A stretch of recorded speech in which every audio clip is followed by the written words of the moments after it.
What I love about it is that there's genuine choice from the online model to the typical high street model to the way that we're doing things, and a number of different routes in between. So vendors can choose the best fit for them. I think if you've got it in you to start your own business, there's an itch that just needs to be scratched, which can't be done unless you do it purely on your own. Nick, lovely office in the middle of town. Interestingly, above the high street, Yep. which is not unusual anymore. Yep. But tell us a bit why you did that, why you took the decision to not be a traditional high street agent. I think where we are in the high street, it's easy for clients to access us. I think the world's moving on. It's far more consultative the way that we do things now, so clients can come into a private office, have a conversation that's not on the high street about what can be a large sum of money, and it's a very different approach than a typical transactional approach. One's not right or wrong, but we prefer the consultative route. Okay. So you're an experienced franchisee. Yep. So what made you think differently this time about not doing another franchise and doing it completely your own brand? I was really tempted to go down the franchise route, and in fact I explored a number of different franchises. I love the franchising model for all the support and the systems it gives, but I think if you've got it in you to start your own business, there's an itch that just needs to be scratched, which can't be done unless you do it purely on your own. I guess sort of a referral on a word of mouth basis, so all of the business that we've had so far has come from that route. We're not doing lots of external advertising. That may change, but at the moment it's a system that works well for us, and more importantly for our clients. We can give them proper service while we become established. I think it comes down to the quality of the property marketing. So this is probably a good example. We would produce bespoke set of property details for every property that we list. It has its own logo, 3 different styles of professional photography, professional copywriting, they're bound magazine style brochures. We try and relay that level of quality through everything that we do, but also you're dealing with us, so if you list your property through Quarters with me, then I'll be dealing with everything through the whole transaction, from the viewings to the negotiation to following up on the sales progression, and the same will go with my colleague Theresa with the properties that she's dealing with. So we're not passing from department to department. And again, that's not wrong, it's just a different approach. Absolutely, I mean it's a very different market, as you say. It's not just listing it on Rightmove. There's an awful lot more than an estate agent will do, from getting the pricing right when you're launching the property, and importantly you do launch the property. You don't just advertise it, list it and hope the buyers will come. There were markets when you could do that, but I think it's like any product launch now. You get everything right, you then go to market and you listen to what the market's saying, interpret that, and then feed that back to the homeowner. I think our job and where we get the opportunity to shine and really add some value, and frankly the bit that we enjoy, is when we get into the negotiation part of the process. We have been fortunate that we haven't really noticed purple bricks in our town. We're quite an established sort of market town. That's the background. Some very good established brands. There's been some listings here. A very small part of the market share hasn't really impacted our local market. And I think there are vendors that model's right for. The majority of homeowners in our local area are still going down the traditional route. What I love about it is that there's genuine choice from the online model to the typical high street model to the way that we're doing things, and a number of different routes in between. So vendors can choose the best fit for them. Yeah, no, I think you're right. I think there's lots of different models and different ways of doing it. And in terms of your fees that you charge, because that's the temptation from a lot of agents that I spoke to when Purple Bricks launched, or just after, was to try and match their fee and hope they go away, which of course they didn't. And then those agents got stuck into a low fee sort of category, which I think is dangerous. So where do you stand on fees? Do you negotiate? Do you say this is what we charge and that's it, and because we offer a high quality service? So we've got a standard fee. It's published on the website.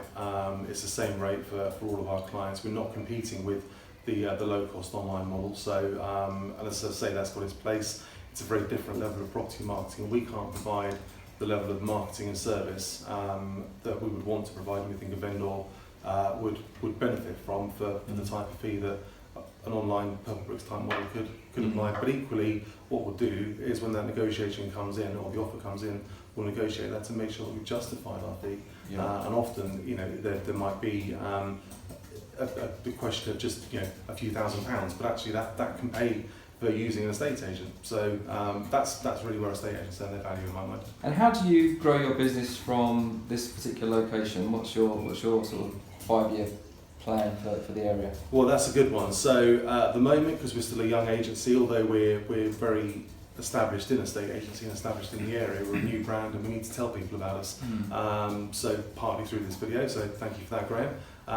But partly through just working with our contacts. As I say, at the moment it's lovely because it's all word of mouth and referral. That will change at some point, I've no doubt.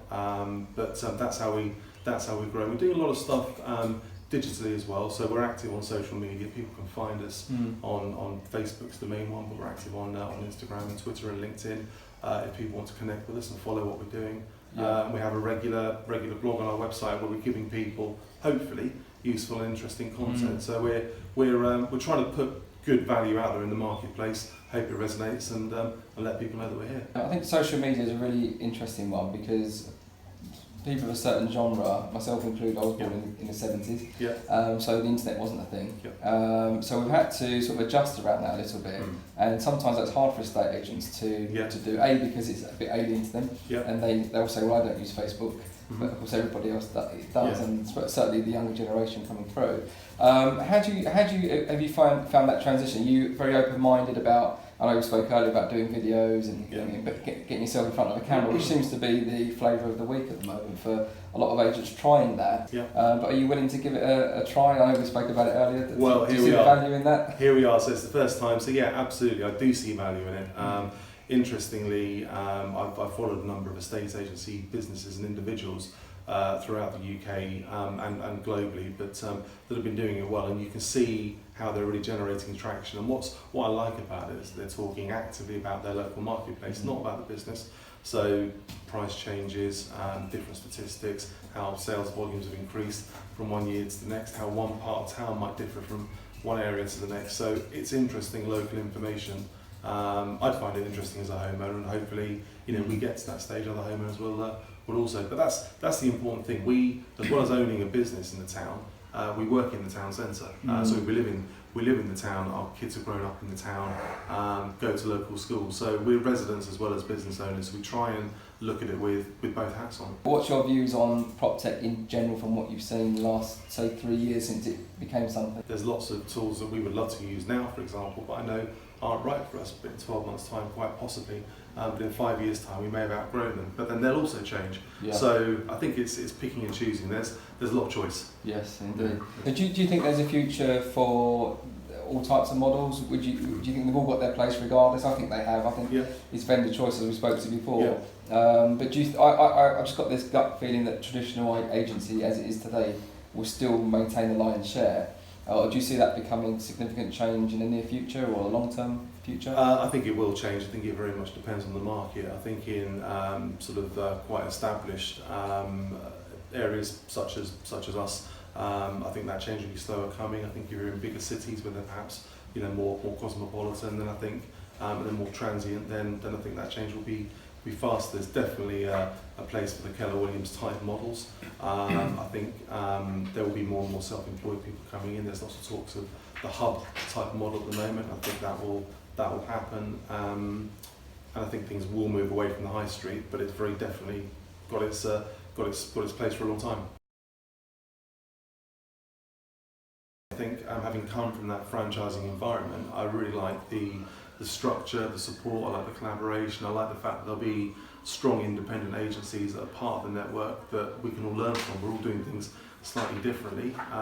We do a lot of things right, I'd like to think, but equally there's a lot that we don't know that we can learn from other people, so that really appeals, and having the access to the supplier showcase is really good. We spoke about prop tech, so yes, there's lots of suppliers that we could go out and we could research, but I'm really grateful that you're doing that, because I can then look at that, you've shortlisted it, and I can see which ones suit our business, our life stage. So it's the structure. What I'd really like to see as it develops is a really strong community within FIA where people are sharing, whether that's leads, whether that's learnings, even if it's just someone to talk to. Running your own business can be quite lonely, and actually having that person that you can speak with and have that conversation with is really helpful. Yeah, fantastic. Nick, it's been a pleasure. Thank you, Graham. Cheers.